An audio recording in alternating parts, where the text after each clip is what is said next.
Miracle at the Vistula. 1920 August 15ஆம் தேதி Warsaw போரின் போது விஸ்டுலா ஆற்றங்கரையில் நடைபெற்ற தாக்குதலில் சோவியத் படைகள் போலந்து படைகளால் தோற்கடிக்கப்பட்டு பின்வாங்கின. இச்சம்பவம் போலந்து மக்களால் விஸ்டுலா ஆற்றின் அதிசயம் என்று வியந்து போற்றப்படுகிறது.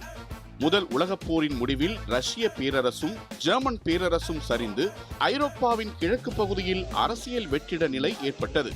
ரஷ்யா, ஜெர்மனி, ஆஸ்திரியா ஆகியவற்றின் 123 ஆண்டுகால தொடர் ஆதிக்கத்திலிருந்து விடுபட்டு போலந்து மீண்டும் சுதந்திர நாடாக மாறியிருந்தது. சோவியத் ரஷ்யாவில் 1917 புரட்சிக்கு பின் லெனின் தலைமையில் கம்யூனிஸ்ட் ஆட்சி நிறுவப்பட்டது.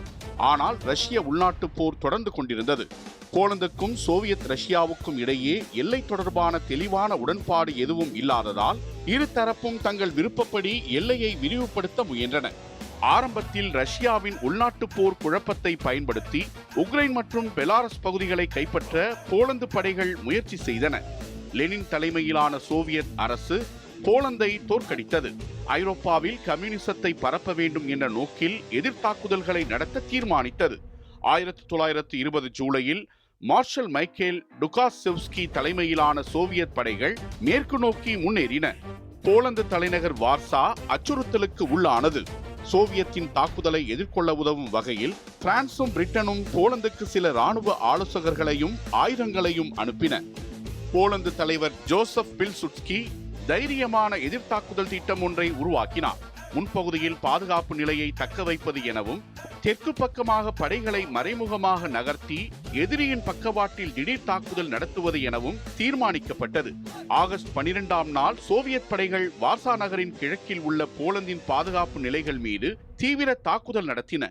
பில்சுட்ஸ்கி ஏற்கனவே திட்டமிட்டபடி தெற்கில் இருந்த தனது படைகளை கொண்டு சோவியத் படைகளை பக்கவாட்டிலும் பின்புறத்திலும் திடீரென தாக்கினார். இதனை எதிர்பாராத சோவியத் படைகள் நெருக்கடியில் சிக்கி பின்வாங்க ஆரம்பித்தன. போலந்து படைகள் பெரிய அளவில் கைதிகளையும் ஆயுதங்களையும் பிடித்தன.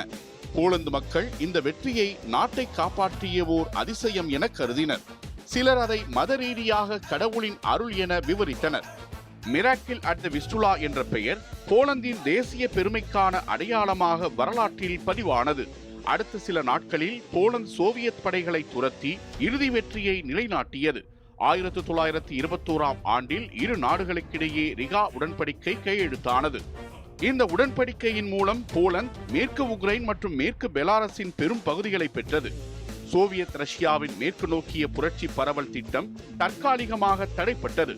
வார்சா போரில் போலந்தின் வெற்றி 20ஆம் நூற்றாண்டின் ஐரோப்பிய வரலாற்றில் முக்கிய திருப்பமாக கருதப்படுகிறது.